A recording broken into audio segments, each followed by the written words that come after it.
In India, navigating a city is a unique challenge.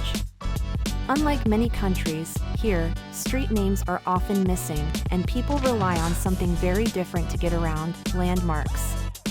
If you ask for directions, people won't tell you to turn on 1st Street or 2nd Avenue.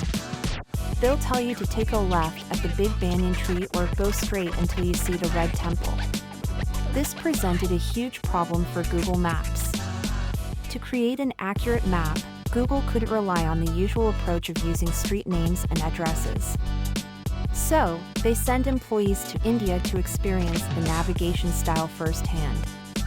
The team quickly discovered that Indians had developed a distinct way of giving directions. Locals used shops, historical buildings, and even trees as reference points. This wasn't just about the lack of street names, it was a cultural navigation system that evolved in harmony with India's densely populated and often chaotic urban landscapes. To make Google Maps work, Google needed a different approach. They turned to crowdsourcing, enlisting everyday people to help map their own neighborhoods.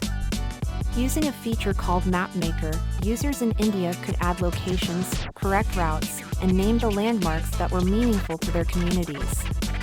This approach created an accurate map that was uniquely tailored to India's cities, towns, and rural areas.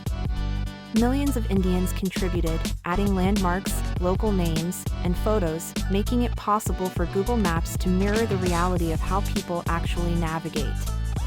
In some cases, Google even used AI and machine learning to predict routes based on how locals gave directions. For instance, if someone says, "Go past the old cinema and turn left," the map could recognize these phrases to route users accordingly.